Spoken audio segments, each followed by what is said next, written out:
भीम करते हैं ना, ग्रेट चमार आजकल बहुत लोग करने लगे। जय भीम, जय भीम। लेकिन बच्चों, आप लोगों को ये जान के बहुत आश्चर्य होगा कि एक दौर वो भी था कि जब नीला झंडा जेब में रख के चलते थे, नीला झंडा फहरा के चलते थे तो मार पड़ती थी।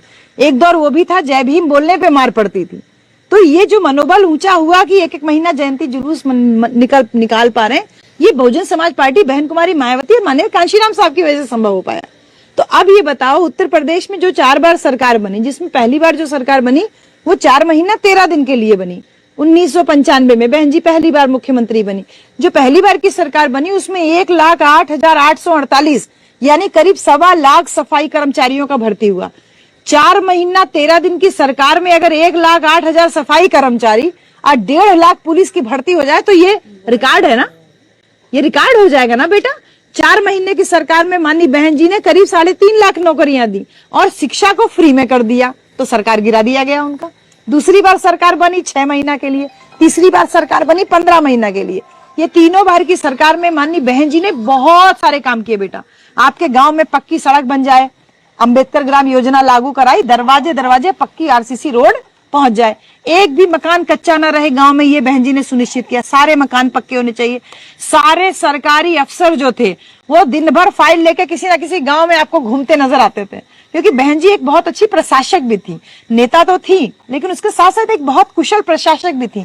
प्रशासक का मतलब होता है एक अथॉरिटी जो होती है। बहन जी बहुत अच्छे से कमान संभाली थी कि अधिकारी लोग गांव में घूम घूम करके, पुलिस अधिकारियों में तो ऐसा खौफ था कि पुलिस अधिकारी बड़ा बड़ा माइक भोंपू ले लेके गांव गांव में घूम घूम के प्रचार करते थे कि अगर आपके ऊपर कोई जातिगत उत्पीड़न हो तो आप आके थाना में एफआईआर लिखवाइए, आपकी एफआईआर लिखी जाएगी। ऐसा बहन जी ने, बताइए, डीएम एसपी जो है माइक ले लेकर के हम लोगों की बस्तियों में घूम घूम के प्रचार करते थे। बेटा वो दौर भी था जब हम लोगों के ऊपर जाति वाले अत्याचार होते थे लेकिन हिम्मत नहीं पड़ती थी एफआईआर लिखने की। बहन जी ने कहा कि जाओ गांव के बीच में जाके ऐलान करो कि सबका एफआईआर लिखा जाएगा।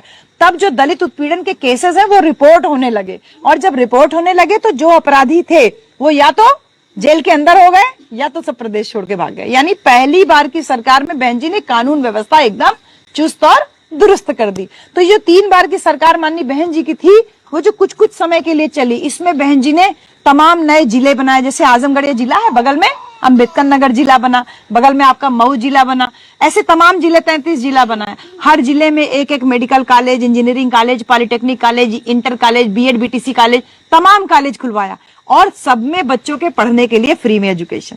आज देखते हैं ना बेटा, 80 करोड़ जनता को फ्री में राशन दे रहे हैं हम। 5 किलो विज्ञापन दिखता है आपको, बड़ा बड़ा विज्ञापन दिखता है, 5 किलो फ्री में राशन का विज्ञापन दिखता है। हमें राशन चाहिए कि हमें एजुकेशन चाहिए? एजुकेशन चाहिए ना फ्री में। हमारी बहन जी ने फ्री में हमको एजुकेशन दिया।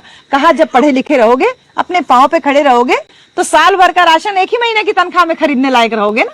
तुमको किसी के सामने 5 किलो के लिए हाथ नहीं पसारने की जरूरत पड़ेगी। तो बहन जी ने अपनी सरकार में सबको फ्री में एजुकेशन दिया। सरकार गिर गई, लेकिन जब चौथी बार की सरकार बनी बच्चों, वो सरकार बनी पूरे 5 साल के लिए। और जब 5 साल के लिए सरकार बनी तो बहन जी ने ये कहा कि अब मेरे मन में जो थोड़ा सा डर था कि कहीं मेरी सरकार गिरा न दी जाए, जो चौथी बार की सरकार थी वो पूरी बहुमत की सरकार थी, तो बहन जी ने कहा पूरी बहुमत की सरकार है, अब मेरी सरकार को कोई गिरा नहीं सकता है। तो अब मैंने जो फैसले सोचे हैं जनता के हित के लिए, समाज की भलाई के लिए, उत्तर प्रदेश के विकास के लिए, एक मॉडल बनाने के लिए, ये सारे फैसले, ये सारे कार्य मैं अब इस सरकार में कर सकती हूँ। और बहन जी ने कुर्सी संभालते ही 5.5 लाख बैकलॉग भर्तियां, एससी, ओबीसी, माइनॉरिटी समाज की तमाम भर्तियां खाली पड़ी थी, लेकिन कोई सरकार उन भर्तियों को कर नहीं रही थी। बहन जी ने कहा 3 महीना के अंदर 5.5 लाख भर्ती निकली है, समूह गांव और घा की, कहा सारी भर्तियां पूरी करो। हड़कंप मच गया।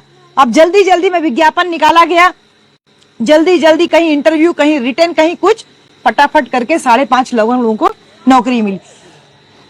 इसके साथ 69,000, 72,000, करीब 2.5 लाख टीचरों की भर्ती। और बहन जी जो medical college, engineering college, BEd BTC college, तमाम कॉलेज जो खुले थे, इनमें भी तो नौकरियां निकली ना, इनमें भी तो डॉक्टर, इंजीनियर, प्रोफेसर भर्ती हुए। तो कुल मिला के बहन जी की सरकार में 12.5 लाख नौकरियां, ये रिकॉर्ड है आज तक का बेटा। पूरे देश भर की किसी भी प्रांत की कोई भी सरकार आज तक इतने बड़े पैमाने पर नौकरी नहीं दे पाई। और हमारी बहन जी को लोग क्या कह करके बोलते हैं, उनका डाउन करने की क्रेडिट जो है, उनको डाउन करने की कोशिश करते हैं। अरे बहन जी तो बाहर नहीं करती हैं, बहन जी तो कुछ बोलती नहीं। मेरी बहन जी ने 12.5 लाख आप लोगों को नौकरी दी है बेटा। आपके गांव में भी एक आध सफाई कर्मचारी, एक आध 2 टीचर होंगे, एक आध पुलिस होंगे हर गांव में। अब हर गांव में मिलते हैं।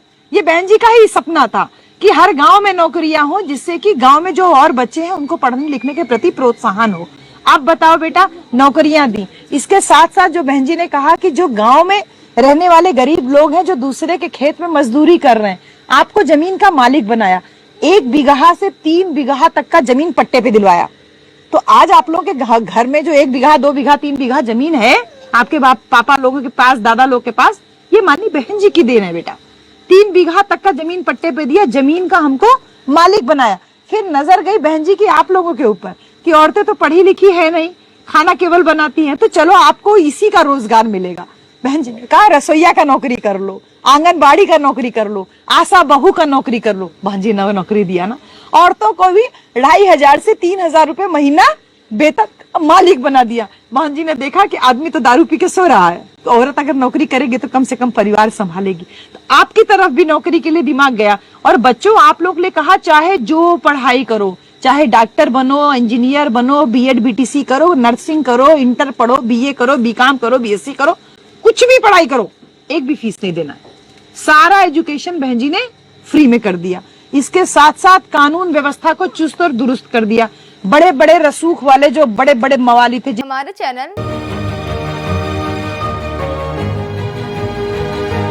लाइक, शेयर, सब्सक्राइब देखना मत भूलिएगा। जय भीम, जय भारत, जय संविधान, नमो बुद्धाय। धन्यवाद। चैनल आर्थिक समस्या से गुजर रहा है।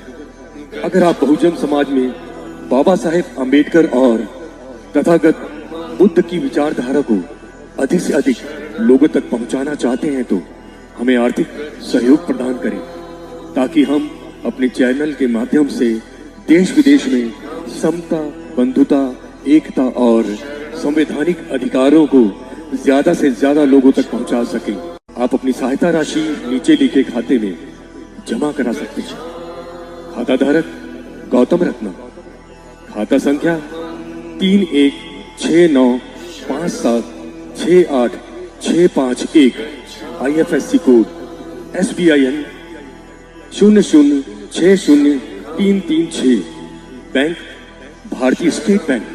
आप हमारे बैंक खाते का विवरण स्क्रीन पर भी देख सकते हैं। मैं गौतम रत्ना, गौतम फिल्म्स प्रोडक्शन में आपका स्वागत करता हूं। आप हमारे प्रोडक्शन हाउस के अंदर अपना कैरियर बना सकते हैं as a film director, as a producer and actor and actress and editor and cinematographer also. अगर आपको फिल्म से रिलेटेड कुछ भी प्रोजेक्ट आपको बनवाना है तो हमारे पास में पूरा सेटअप है, जिसमें फिल्म कैमरा है, शूटिंग लाइट्स है और एडिटिंग है।